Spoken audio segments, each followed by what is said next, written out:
ஞானானந்தமயம் தேவம் நிர்மலஸ்படிகாகிருதியும் ஆதாரம் சர்வ வித்யானாம் ஹயக்ரீவம் பாஸ்வகே. நமஸ்காரம்.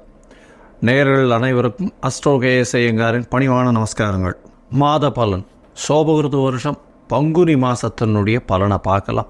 14/3/2024 13/4/2023 வரை உண்டான நாட்களுக்கு என்னென்ன பலன்கள் அப்படின்றத பார்ப்போம். பொதுவாகவே இந்த மாதத்தினுடைய கோல்சாரம் என்ன, இதற்கு பிறகு இந்த மாதத்தில் வரக்கூடிய விசேஷ நாட்கள் என்ன அப்படின்றத பார்த்துட்டு அதுக்கப்புறம் ஒரு ராசியாக மேஷம் முதல் மீனம் வரை உண்டான ராசிகளுக்கு என்னென்ன பலன்கள் அப்படின்றத பார்ப்போம். முதல்ல இந்த மாதத்தினுடைய அதாவது பங்குனி மாதத்தினுடைய கோல்சாரம் என்ன அப்படின்றத பார்ப்போம். நம்ம சௌரமான மாதங்கள் அப்படின்றத குறிக்கிற வகையில் நம்ம சூரியன் ஒரு ராசியிலிருந்து அடுத்த ராசிக்கு செல்றதை சௌரமானம் அப்படின்னு சொல்லக்கூடியது. சூரியன் கும்பத்திலிருந்து மீனத்திற்கு செல்லக்கூடிய நாளை மாதத்தை நம்ம மீன மாதம் அதாவது பங்குனி மாதம் அப்படின்னு குறிக்கப்படுறது தமிழில். இது சோபகிருத்து வருஷத்தினுடைய கடைசி மாதம், அதாவது தமிழ் மாதத்தினுடைய கடைசி மாதம். காலபுருஷ தத்துவத்தின் முதல் ராசியான மேஷ ராசியில் குரு பகவானும் 6ஆம் இடம்னு சொல்லக்கூடிய கன்னியில் கேது பகவானும் 11ஆம் இடம் அப்படின்னு சொல்லக்கூடிய கும்பத்தில் சனி சுக்கிரன் மற்றும் செவ்வாய் 3 கிரகங்கள். சூரிய பகவான் 12ஆம் இடம்னு சொல்லக்கூடிய மீனத்திலும் புத பகவான் நீச்சம் பெற்றும் அது தவிர ராகு பகவான் 12ஆம் இடத்திலும் இருக்கிறது.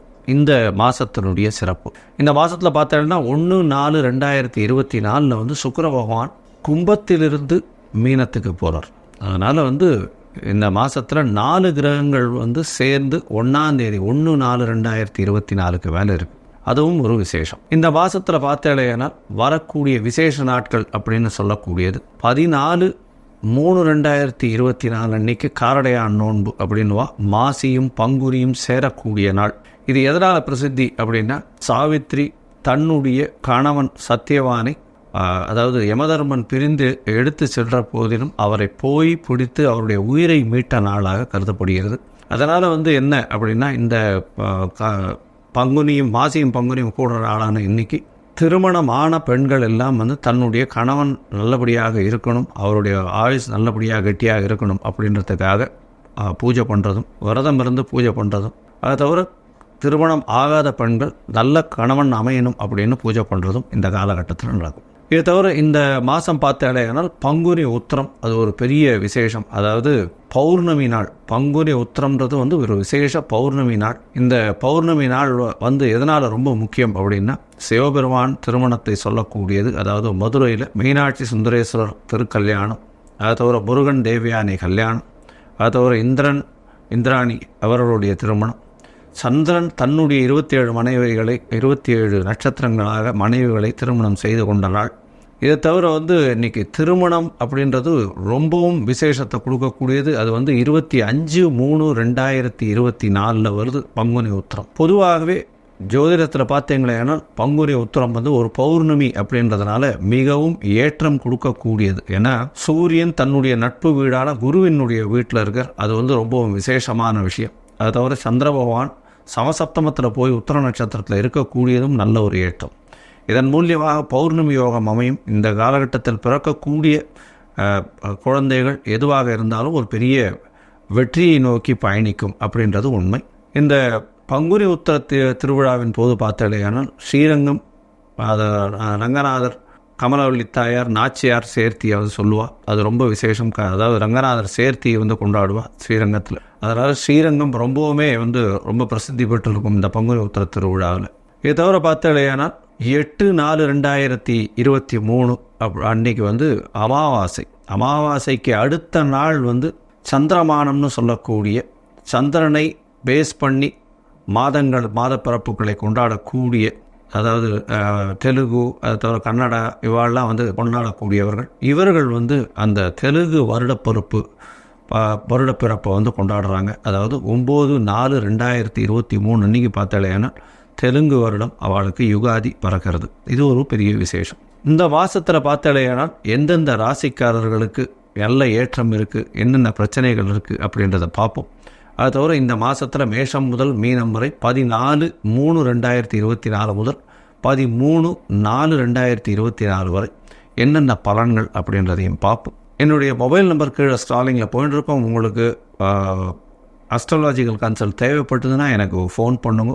உங்களுக்கு வந்து அப்பாயின்மெண்ட் கொடுக்க, உங்களுடைய date, time, place of birth, name as well as உங்களுடைய பேரண்ட்ஸ் நேம், இது எல்லாத்தையும் நீங்கள் அனுப்பினேன்னா உங்களுடைய ஜாதகத்தை கணித்து அதற்கு பிறகு வந்து சந்தி இருக்கான்றதை பார்க்கணும். மெயினாக வந்து பாத சந்தி இருக்கா, நட்சத்திர சந்தி இருக்கா, இல்லைன்னா லக்ன சந்தி இருக்கா, இது எல்லாத்தையும் பார்த்துட்டு உங்களுடைய தசாப்தி அந்தரம் சூக்ஷ்மம் இதெல்லாம் வந்து எப்படி போயின்னு இருக்கு அப்படின்றதையும் பார்த்துட்டு இன்றைய காலகட்டத்தில் இப்பொழுது இருக்கக்கூடிய கோச்சார பிரகாரம் உங்களுக்கு வந்து நல்ல ஏற்றம் கிடைக்குமா, இல்லை பிரச்சனைகள் இருக்கா அப்படின்றதையும் பார்த்துட்டு எளிய பரிகாரங்கள் என்ன செய்யலாம் அப்படின்றத வந்து நான் சொல்கிறேன். சரி, இப்போது மேஷம் முதல் மீனம் வரை 14/3/2024 முதல் 13/4/2024 வரை சோபகிருத வருஷம் பங்குனி மாதத்தின் பலன்களை ஒன்றுண்டா பார்க்கலாம். சிம்மம், மகம், பூரம், உத்திரம் இந்த 3 நட்சத்திரம் 9 பாதங்களை கொண்ட ராசி. ராசியின் அதிபதி அப்படின்னு சொல்லக்கூடியவர் வந்து சூரிய பகவான் ராசிக்கு 8ஆம் இடத்துல போய் மறைந்திருக்கார். இருந்தாலும் தன்னுடைய நட்பு வீடான குருவினுடைய வீட்டில் இருக்கிறது நல்ல விசேஷம். இந்த மாதம் பார்த்தாலேயானால், அதாவது பங்குனி மாதம் சோபகிருத வருஷத்தில் 14/3/2024 13/4/2024 வரணும் உண்டான நாட்களுக்கு பார்க்கும்பொழுது உங்களுடைய சமசப்தமத்தில் சனி பகவான், செவ்வாய் மற்றும் சுக்கிரன் இருக்கிறதுனால எதிர்பாலினத்தவர் மூலியமாக சிறு சிறு தொல்லைகள் வரக்கூடிய வாய்ப்புகள் உண்டு. உங்களுடைய ராசிக்கு நண்பர்கள், நட்பு வட்டாரங்கள் மூலியமாக பிரச்சனைகள் வரும். உடல் நலத்தில் சற்று கேடு விளைவிக்கக்கூடிய காலகட்டமாக இந்த மாதம் அமைகிறது. இந்த மாதத்தில் பார்த்தீங்கன்னா சுக்கிர பகவான் உங்களுடைய ராசிக்கு சமசப்தமத்தில் இருக்கிறது பிரச்சனைகளை கொஞ்சம் அதிகமாக கொடுக்கக்கூடிய காலகட்டமாக இருக்கும். சனி பகவானும் வந்து உங்களுடைய ராசியை பார்க்கறதுனால கண்டிப்பாக உடல் நலத்தில் தொய்வு ஏற்படும். நண்பர்கள் மூலியமாக பிரச்சனை இருக்கும். பார்ட்னர்ஷிப்பில் இருக்கக்கூடிய பிரச்சனைகள் பெரிய பிரச்சனைகளாக போகும். கணவன் மனைவிக்குள்ளே சிறு சிறு சச்சரவுகள் வந்து விலகும். ஏன்னா குரு பகவான் உங்களுடைய ராசியை பார்க்கறதுனால சற்று கொஞ்சம் ஓரளவுக்கு மேனேஜபிளாக இருக்கக்கூடிய காலகட்டம். உங்களுடைய ராசிக்கு பார்த்தீங்கன்னா 8ஆம் இடத்துல ராகு பகவான் இருக்கார். ராகுவும் சூரியனும் புதனும் இருக்கக்கூடிய காலகட்டம் இந்த மாதம் ஆரம்பிக்கும் பொழுது இதன் மூலியமாக சூரியன் புதனும் நட்பு வீடுகளான நண்பர்களாக தன்னுடைய குருவினுடைய வீட்டில் இருக்கிறதும், புத பகவான் நீச்சப்பட்டு இருக்கிறதுனால உங்களுடைய குடும்பத்தில் சிறு சிறு சச்சரவுகள் இருக்கக்கூடிய காலகட்டமாக இருக்கும். பணவரவு சற்று தொய்வு ஏற்படக்கூடிய காலகட்டமாக இருக்கும். 1/4/2024 மேலே பார்த்தாலேயானால் சுக்கிர பகவான் உங்களுடைய ராசிக்கு 8ஆம் இடத்தில் மறைந்து இருக்கக்கூடிய காலகட்டம், உச்சம் பெற்று இருக்கக்கூடிய காலகட்டமாக இருக்குது. இதன் மூலியமாக உங்களுடைய தனஸ்தானாதிபதினு சொல்லக்கூடிய புத பகவான் நீச்சபங்கம் பெறதுனால, நீச்சபங்க ராஜயோகம் வர்றதுனாலையும் பணவரவு அபரிமிதமாக இருக்கும். பணவரவிற்கு கம்மி இருக்காது. அது தவிர உங்களுடைய ராசிக்கு தொழிலில் வந்து பெரிய ஏற்றம் கிடைக்கக்கூடிய காலகட்டம் 1/4/2024 இருக்கும். ஏன்னா 8ஆம் இடத்தில் மறைந்த இடத்துல வந்து சுக்கிர பகவான் அவரே 10ஆம் அதிபதி 10க்கு 11ஆம் இடத்துல போய் நிற்கிறது பெரிய விசேஷம். இதன் மூலியமாக பார்த்தடையானால் எதை தொட்டாலும் தொழிலில் பெரிய ஏற்றம் கிடைக்கும். மறைமுக வருமானம் வரக்கூடிய வாய்ப்பு, குடும்பத்தை விட்டு பிரிந்து வெளியூர், வெளிமாநிலம், வெளிநாடு போகக்கூடிய வாய்ப்புகள் நிச்சயமாக இருக்கும். படித்து கொண்டு இருக்கக்கூடிய மாணவர்களுக்கு வெளிநாட்டு யோகம் கிடைக்கக்கூடிய காலகட்டம். உங்களுடைய ராசிக்கு புதிய வேலை கிடைக்கக்கூடிய காலகட்டமாக இருக்கும். வேலையில் தன்னுடைய சீனியர் மூலியமாக சிறு சிறு பிரச்சனைகள் வரக்கூடிய காலகட்டமாக இந்த மாதம் அமைகிறது. இந்த மாதம் பார்த்தாலேயானால் உங்களுடைய ராசிக்கு 9ஆம் இடத்துல இருக்கக்கூடிய குரு பகவான் உங்களுடைய ராசிக்கு 5ஆம் இடத்தையும் பார்க்கறதுனால குழந்தை பேறு இல்லாதவர்களுக்கு இவ்வளவு நாளாக குழந்தை பிராப்தி ஏற்படக்கூடிய வாய்ப்புகள் நிச்சயமாக உண்டு. ஏன்னா 5ஆம் இடத்தில் குரு பகவான் 5ஆம் இடத்தையே பார்க்கறதும் பெரிய விசேஷம். 5ஆம் அதிபதி 9ஆம் இடத்துல இருக்கிறதும் நல்ல ஒரு ஏற்றம்.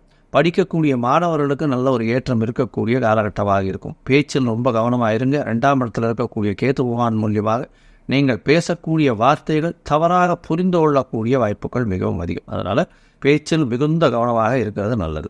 உங்களுடைய ராசிக்கு பார்த்தடையானால் 8ஆம் இடத்தில் ராகு பகவான் இருக்கிறது நல்ல ஒரு ஏற்றம். மறைந்த இடத்துலேருந்து திடீர் பணம் வரும். என்ன, அதாவது அன்அக்கௌண்டட் மணின்னு சொல்லக்கூடிய விஷயங்கள்லாம் நிறைய வரக்கூடிய வாய்ப்புகள் நிச்சயமாக உண்டு. இருந்தாலும் சூரியன் அங்கே போகிறதுனால அரசாங்கம் சம்பந்தமாக சிறு சிறு தொல்லைகள் மிகவும் அதிகமாக இருக்கக்கூடிய காலகட்டமாக இந்த மாதம் அமைகிறது. இந்த மாதத்தில் பார்த்தடையானால் உங்களுக்கு உடல் நலத்தில் சற்று தொய்வு ஏற்படக்கூடிய காலகட்டம். தந்தையின் உடல்நிலையில் நல்ல ஒரு ஏற்றம் இருக்கும். தாயின் உடல்நிலையில் சற்று தொய்வு இருக்கும். ஏன்னா சப்தமத்தில் சரியோடு சேர்ந்த செவ்வாய்ன்றதுனால தாயின் உடல்நிலையில் தொய்வு இருக்கக்கூடிய காலகட்டமாக இருக்கும். இதன் மூலியமாக தாய்க்கு ஹாஸ்பிட்டலைசேஷன், சர்ஜரி ஏதாவது வரக்கூடிய வாய்ப்புகள் நிச்சயமாக உண்டு. கொஞ்சம் ஜாகிரதையாக பார்த்துக்கிறது நல்லது. பேச்சில் ரொம்ப ஜாகிரதையாக இருக்கிறது நல்லது. 2ஆம் இடத்தில் கேது பகவான் இருக்கார். உங்களுடைய முயற்சிகள் அனைத்தும் 1/4/2024 மேலே வெற்றியை நோக்கி பிரயாணிக்கும். ஏன்னா வெளிநாட்டுக்கு போகணும்னு பார்க்குறவங்க அவங்களுக்கு நிச்சயமாக வெற்றியை நோக்கி பிரயாணிக்கும். அதையும் அரசியல் சார்ந்தவர்கள் ரொம்பவும் ஜாகிரதையாக இருக்கிறது நல்லது. அரசியல் சார்ந்தவர்கள், அரசு பிரமுகர்கள், அது தவிர அட்மினிஸ்ட்ரேட்டிவ் இன்சார்ஜாக இருக்கிறவங்க, இது எல்லாருக்குமே கொஞ்சம் ஜாகிரதையாக இருக்கிறது. எல்லாவற்றிலுமே தலைமை பொறுப்பில் இருக்கிறவங்க சிம்மராசிக்காரர்கள் ஜாகிரதையாக இருக்கிறது ரொம்பவும் நல்லது. இந்த மாதம் பிரச்சனைக்கு உண்டான மாதமாக இந்த பங்குனி மாதம் அமையிறது. இதை தவிர குரு பார்க்கறதுனால பிரச்சனைகள் வந்தாலும் கொஞ்சம் பொறுமையாக அதை ஹேண்டில் பண்ணிட்டு போகிறதன் மூலியமாக பிரச்சனைகள் சாதகமாக வரக்கூடிய வாய்ப்புகள் உண்டு.